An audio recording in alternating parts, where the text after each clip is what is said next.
welcome to this installment of By Buddy Read, which is a project that I run with Malin from Just Malin, where we read books about bi stuff and queer stuff more generally. This might be the last one for a while, perhaps the last one in this run of the project. I don't really know. We will see. We'll just go with the flow. But today, we're going to be talking about Why Be Happy When You Could Be Normal by Jeanette Winterson, because we started this project with Written on the Body by Jeanette Winterson, you know what I mean, circular. Jeanette Winterson wrote this memoir after her semi-autobiographical novel, Oranges Are Not the Only Fruit, came out, because she said that Oranges was a narrative of her life that she wrote that she could live with. Jeanette Winterson was adopted as an infant into a family of very extreme Pentecostal parents, specifically her mother, who is basically like a religious fanatic, who also happens to be mentally ill and happens to be abusive, which are not necessarily linked, nor is mental illness justification for abuse. The basic outline of her life, or the part of her life that she covers in this memoir, is talking about her childhood, when she eventually gets kicked out, when she ends up going to Oxford, and then it kind of goes from her starting Oxford until after she's published Oranges Are Not the Only Fruit, and it's kind of like blown up. She's adapted it for TV, and then she goes through basically like a mental health breakdown, and then that leads into her journey, the process of her finding her birth mother. There's a couple of themes that run very heavily throughout this memoir. One of them being learning how to love and how healing is a part of that, and specifically coming from the standpoint of being an adopted child and coming from like that wounded, unwanted child place. And even though this is specifically an adoption narrative, and she makes that very clear that she's like thinks that there needs to be more like dynamic understandings of adoption stories, I also do think that dealing with the like wounded, unwanted child feelings is something that a lot of people could relate to as well. Another thing I really liked about this book is how she talked about her own writing and her own writing process and the things that she based all of her like previous writings on, because I think it's really interesting the way that she does it, especially because she's really can't do like linear or chronological narratives, and that's the same with this book, right? Like time is a very intense theme in this book, and that relates to just something that she talks about, but also the actual like methodology behind her writing. There are two specific sections in the book that I would like to end with. The first one has to do with sexuality, because the reason that she ends up getting kicked out of her house is because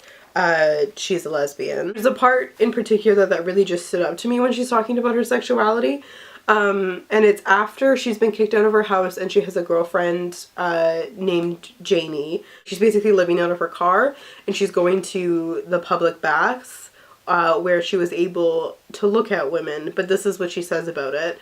Looking at women was not really sexual for me. I loved Janie and she was sexual, but looking at women was a way of looking at myself, and I suppose a way of loving myself.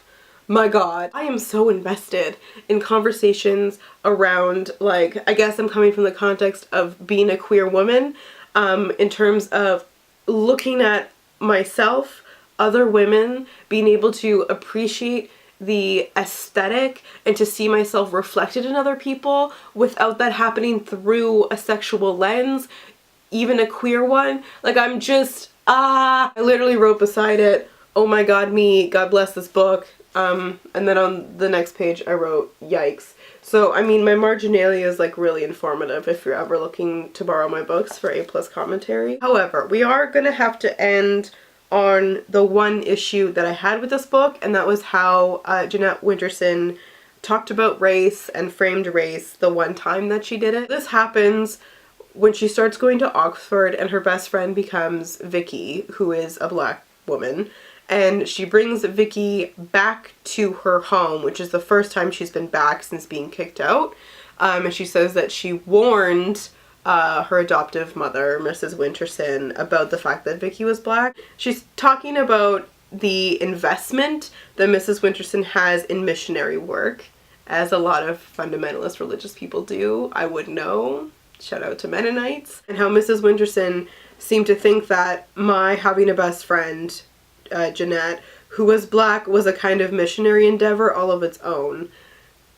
And then talking about how she went to all of the missionaries who'd been to Africa and asked them, like, what do they eat? And then she qualifies this by saying, Mrs. Winterson was not a racist. Hers was a missionary kind of tolerance, and as such, it was patronizing, but she would not hear a slur against anyone on the grounds of color or ethnicity. And then she talks about how people from Pakistan were moving to these, like, northern white working class towns, but it was okay because the church that she was in welcomed everyone, and we were taught to make an effort for our friends from other shores.